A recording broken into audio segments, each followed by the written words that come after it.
A maioria de nós já se queimou em algum momento, talvez em um fogão ou em uma vela, então sabemos o quão doloroso pode ser, e só podemos imaginar como seria estar completamente envolvido em chamas. Ser escaldado com água fervente também não é brincadeira, então imagine ser submergido em uma panela inteira dela. Ou sabe, tanto faz, não sou seu torturador. Estas são mais duas das piores execuções em nossa série sobre punições medievais. Esteja avisado, este vídeo é gráfico. Bem-vindo à loucura medieval.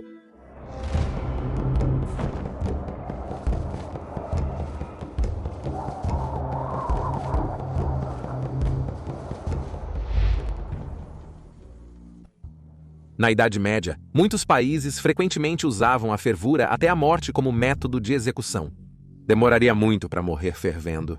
Assim que uma pessoa é jogada na água borbulhante, primeiro a pele, depois a carne e finalmente a gordura começariam a ferver. Provavelmente entrariam em choque, mas só morreriam quando seus órgãos internos cozinhassem. É uma punição extremamente brutal. Segundo a lenda, na Idade Média, William II de Soulis, senhor do castelo de Hermitage, também sofreu esse tipo especial de tormento. De Soulis era um nobre inclinado às artes obscuras. Acredite ou não, William aparentemente era um homem bastante desagradável, conhecido por ser traidor e conspirar contra o rei Robert Bruce. Conta-se que alguns de seus servos eram cirurgicamente presos a dispositivos semelhantes a cangas para mover objetos pesados como animais de carga. Todos os seus atos cruéis foram feitos com auxílio de seu familiar demoníaco, tornando-se tão maléfico que o povo se insurgiu contra seu tirânico reinado. Seus poderes sobrenaturais eram incontroláveis, levando os locais a criar uma corrente especial para contê-lo e arrastá-lo até o cume de Ninestan Rig, na Escócia, perto da fronteira inglesa. Como não podia ser morto convencionalmente, foi fervido em muita caldeirão de chumbo derretido, cerca de 1321.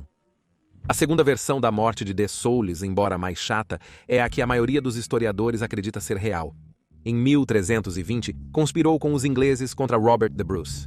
A trama falhou e Soulis foi capturado junto com seus colaboradores e levado para o castelo de Dumbarton, onde foi preso e mais tarde morreu. Em outra história de fervura humana, um cozinheiro da casa do bispo de Rochester foi considerado culpado. Causou a morte de 2 convidados do seu mestre. Foi cozido até a morte em público em Smithfield, Londres, em 1531. Uma criada também foi fervida viva por envenenar sua senhora no mesmo ano.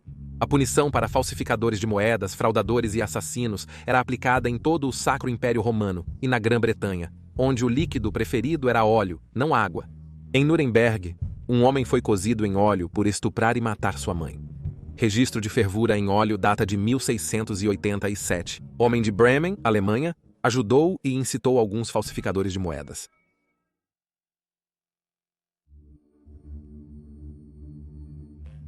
Queima.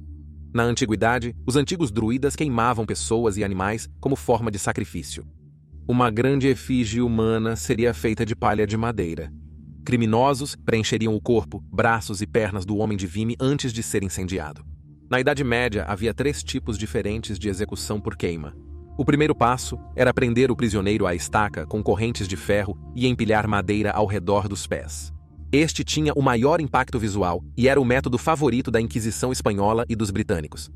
Produzia uma morte longa, prolongada e agonizante que as autoridades acreditavam ser adequada para um herege, pois levaria um bom tempo para as chamas atingirem o nível da cabeça. Considerados traidores ou bruxos, seriam estrangulados como misericórdia. Na Escócia, o estrangulamento era parte da sentença para bruxas condenadas. Muitas mulheres foram queimadas vivas por ofensas civis. A punição substituía o enforcamento, visto como indecente para mulheres por expor corpos mutilados publicamente.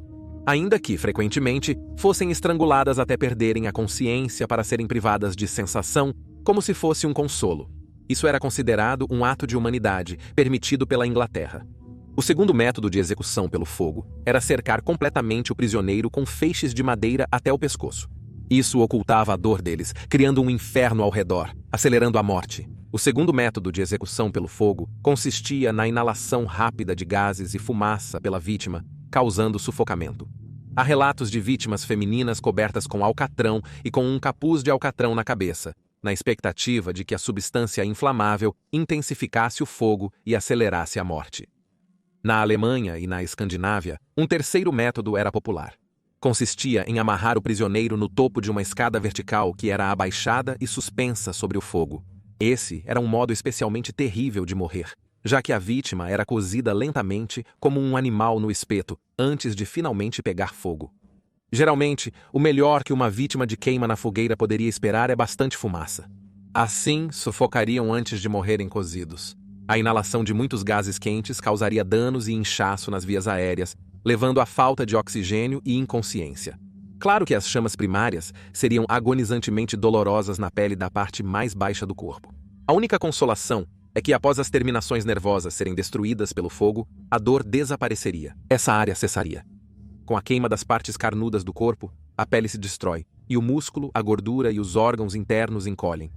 A retração dos tecidos causa a contração do corpo da vítima, resultando em joelhos e cotovelos flexionados e punhos cerrados.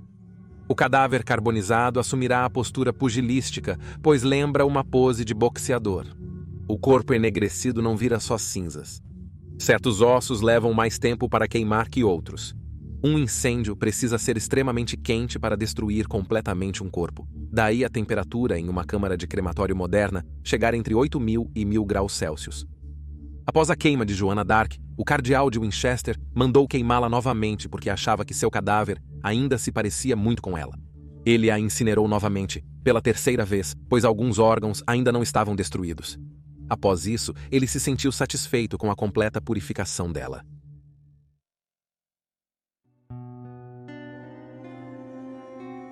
Hereges. A queima de hereges foi legalizada por Pedro II, o rei de Aragão e conde de Barcelona, no final do século XII. A Inquisição espanhola favorecia a queima, pois evitava o derramamento de sangue da vítima.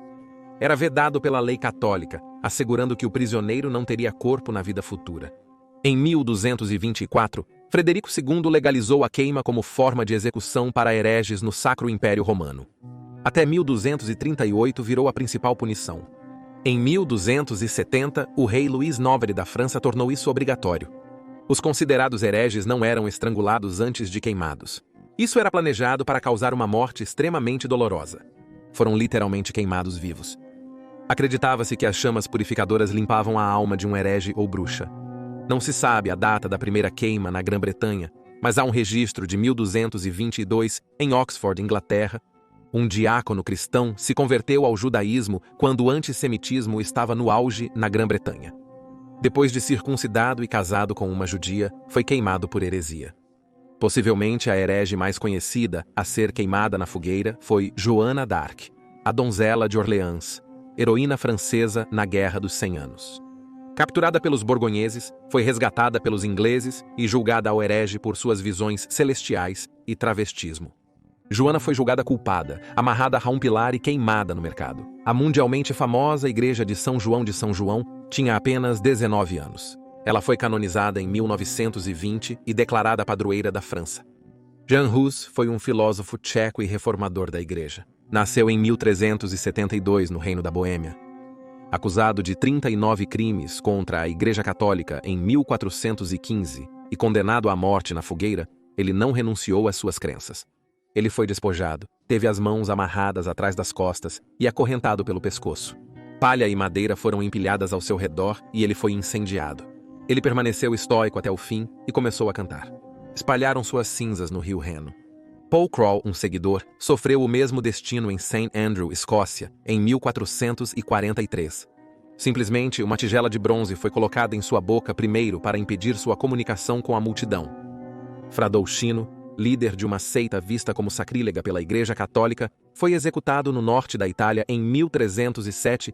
Após ser castrado, seus membros foram arrancados, queimado até a morte pelo carrasco. Em 1322, 15 anos após sua morte, 30 seguidores foram queimados na Praça do Mercado em Pádua. Dolcino foi visto por alguns como precursor do socialismo e dos ideais da Revolução Francesa. Após a queima pública de uma mulher chamada Margaret Sullivan, na Inglaterra, em 1788 por falsificar moedas, havia um trecho no jornal Times que dizia, cito, "Há algo tão desumano em queimar uma mulher, uma desgraça para o iluminado." Censo deste país. Crimes capitais como assassinato e cunhagem eram considerados alta traição e eram tratados com severidade.